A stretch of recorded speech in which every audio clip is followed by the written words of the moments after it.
Assalamualaikum warahmatullahi wabarakatuh. Saya Frida Sowevandi Putri dari kelas MBS 6C. Kali ini saya akan mewakili kelompok saya dari kelompok 3, mata kuliah perilaku konsumen.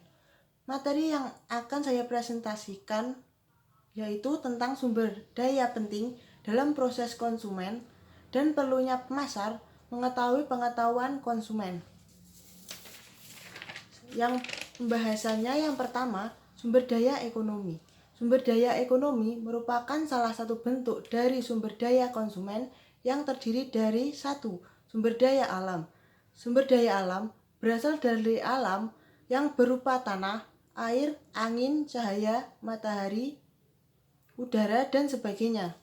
Sumber daya alam dapat dibagi menjadi dua jenis, yaitu satu, sumber daya alam yang dapat diperbarui, contohnya itu tanaman dan hewan. Yang kedua, sumber daya alam yang tidak dapat diperbarui, contohnya itu bahan tambang dan minyak bumi. Yang kedua, sumber daya manusia. Sumber daya manusia sering disebut tenaga kerja. Penggolongan tenaga kerja sebagai berikut. Yang pertama, berdasarkan sifatnya. 1. Tenaga kerja rohani. Misalnya, hasil didikan seorang guru baru terlihat ketika anak didiknya itu sudah dewasa dan mencapai kesuksesannya. Yang kedua, tenaga kerja jasmani. Contohnya itu penyapu jalan, pesuruh, dan tukang becak. Yang selanjutnya, berdasarkan kualitasnya. 1. Tenaga kerja terdidik. Contohnya, menjadi pengacara, seseorang itu harus kuliah jurusan hukum terlebih dahulu. Yang kedua, tenaga kerja terlatih. Contohnya, montir, sopir, dan tidak terlatih. Yang ketiga, tenaga kerja tidak terdidik dan tidak terlatih. Contohnya, petugas kebersihan. Yang materi ketiga, sumber daya kewirausahaan. Contohnya, pengusaha kain dan pengusaha tahu. Yang keempat, sumber daya modal. Pengelompokan modal tersebut yaitu yang pertama, berdasarkan wujudnya itu berupa modal uang. Contohnya itu uang untuk membeli mesin. Yang kedua, modal barang, yaitu tanah atau gedung. Selanjutnya, berdasarkan bentuknya. Yang pertama, modal nyata itu contohnya persediaan barang. Yang kedua, modal abstrak itu contohnya keterampilan. Berdasarkan sumbernya, yang pertama itu modal sendiri, contohnya itu saham. Yang kedua, modal pinjaman, contohnya modal perusahaan yang meminjam dari bank. Yang berdasarkan sifatnya, 1. Modal lancar, contohnya itu uang kertas.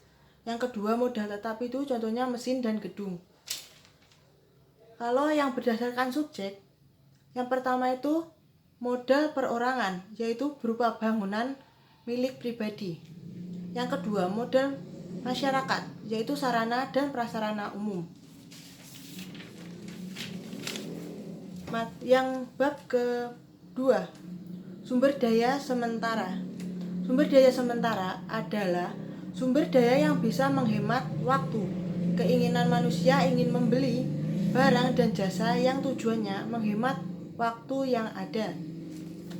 Yang subbab kedua, sumber daya kognitif. Sumber daya kognitif menggambarkan kapasitas mental yang tersedia untuk menjalankan berbagai kegiatan pengolahan informasi.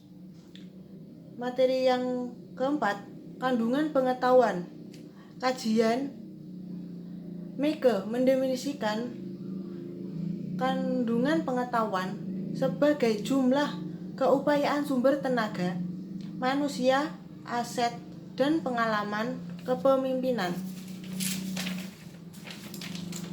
Modal teknologi dan maklumat, hubungan kerjasama, harga intelek, stok maklumat, serta kebolehan untuk berkongsi, pembelanjaan, dan penggunaan yang boleh digunakan untuk menjaga kekayaan dan meningkatkan daya saing ekonomi. Materi selanjutnya, organisasi pengetahuan. 4 kategori personil dalam pengetahuan organisasi. Yang pertama, yaitu staf pendukung, profesional, manajer, dan pemimpin.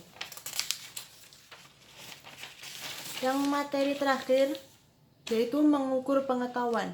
Cara paling nyata mengukur kemampuan pengetahuan antara lain yang pertama, pengetahuan objektif, yaitu benar-benar sudah disimpan oleh konsumen dalam ingatannya. Yang kedua, pengetahuan subjektif, dipengaruhi oleh kepercayaan diri seseorang untuk melakukan hal-hal itu sendiri. Sekian presentasi dari kelompok 3. Saya sebagai perwakilannya. Wassalamualaikum warahmatullahi wabarakatuh.